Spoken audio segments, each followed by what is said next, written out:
Yagyaraj Chaudhary please.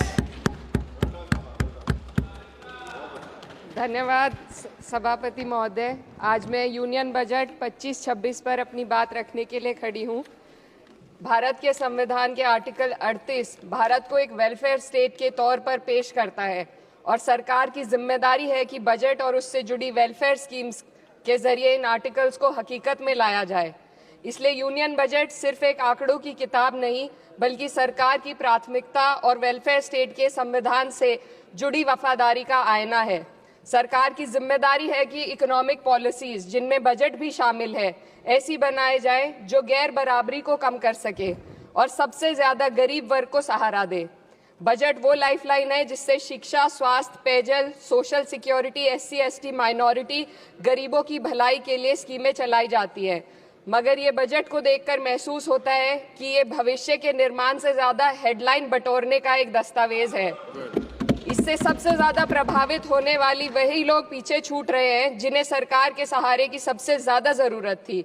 वो किसान जो बढ़ती लागत से परेशान हैं, वो नौजवान जो बेरोजगारी का सामना कर रहे हैं, और वो औरतें जो निजामती रुकावटों से जूझ रही हैं, और वो गरीब जो महंगाई के बोझ के तले दबे हुए हैं। This government is proudly marketing the income tax exemption of 12 lakhs. But the question is, how many Indians even earn that much to benefit from it? Only 2.2% of Indian population pays direct taxes, whereas no relief has been given in regards to indirect taxes, the burden of which falls on everyone, especially the poor and weaker section of the society. This clearly shows that this is not an inclusive budget. GST की ऊंची दरों ने आम आदमी की कमर तोड़ दी है। जरूरत इस बात की है कि खाद्य सामग्री, दवा, स्कूल की किताबें और जरूरत की चीजों पर टैक्स कम किया जाए। पेट्रोल डीजल पर टैक्स कम करने की कोई कोशिश नहीं हुई, जिसका सीधा असर हर नागरिक पर पड़ता है।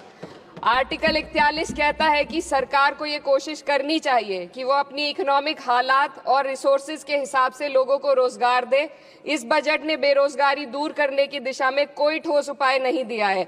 नई नौकरियों की बात तो छोड़िए, जो पहले से थी वो भी खत्म होती जा रही हैं। स्किल डेवलपमेंट प्रोग्राम के नाम पर करोड़ों खर्च किए जा रहे हैं, मगर सवाल ये है कि ट्रेनिंग लेने के बाद कितने नौजवानों को असल में नौकरी मिल रही है। सरकार के पास इसका भी कोई आंकड़ा नहीं है। सरकारी विभागों में लाखों पद खाली हैं, मगर भर्ती का कोई प्लान नहीं है। आर्टिकल 45, जिसके द्वारा सरकार की जिम्मेदारी है कि हर बच्चे को 6 साल की उम्र तक फ्री और ज़रूरी तालीम मिले ताकि उनका बुनियादी तालीमी डेवलपमेंट सही से हो सके, जिसको संसद ने शिक्षा का अधिकार अधिनियम बनाकर और भी मजबूती दी थी, परंतु इसकी ज़मीनी हालत क्या है वो किसी से छुपी नहीं है। नगरीय क्षेत्रों में सरकारी स्कूलों में शिक्षक ना होने की वजह से स्कूल बंद हो रहे हैं तथा दूरस्थ ग्रामीण क्षेत्र के स्कूलों में टीचर ही नहीं पहुंच पा रहे हैं। सरकार कह रही है कि डिजिटल इंडिया और AI से तालीम का इंतजाम होगा, मगर जरा जमीन पर देखिए, उत्तर प्रदेश में सिर्फ 22% सरकारी स्कूलों में कंप्यूटर है। मेरे संसदीय क्षेत्र कैराना में कई सरकारी स्कूल शिक्षक ना होने की वजह से बंद हैं और मदरसा एजुकेशन के बजट में 57% की कटौती कर दी गई है। क्या यही सबका साथ सबका विकास है? इसी तर्ज पर अस्पताल हैं जहां पर डॉक्टर नहीं है। आर्टिकल 47 अच्छी सेहत और जिंदगी के स्टैंडर्ड को बेहतर बनाने की आवश्यकता पर जोर देता है। राज्य की जिम्मेदारी है कि लोगों की सेहत और उनके वेलबींग को बेहतर करने के लिए जरूरी कदम उठाए, लेकिन हकीकत यह है कि इस बजट का सिर्फ 2% ही आम जनता तक पहुंच पाता है।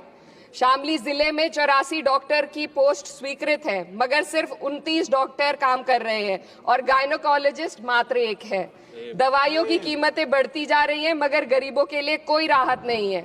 सरकार ने महिलाओं के लिए बजट बढ़ाने का दावा किया, मगर 81% इसका बजट सिर्फ पोषण योजनाओं में डाला गया है। महिलाओं के रोजगार, उनके इकोनॉमिक इंडिपेंडेंस और सुरक्षा के लिए कोई ठोस योजना नहीं बनाई है। बेटी बचाओ बेटी पढ़ाओ का बजट घटा दिया गया, जिससे साफ है कि ये सिर्फ नारेबाजी थी और कुछ नहीं।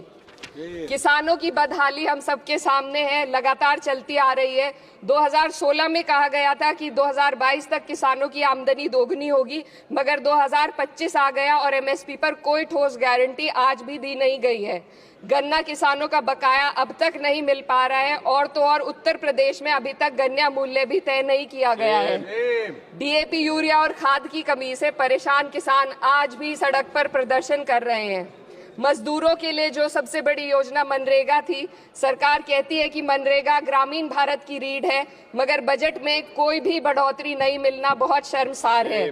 औसतन 44 दिन का ही रोजगार मिल रहा है, जबकि स्कीम 100 दिन की गारंटी की होती है। भारतीय रेलवे देश के लोगों की जीवन रेखा है और इसी से यहाँ के लोगों की आर्थिक एवं सामाजिक जिंदगी चल रही है।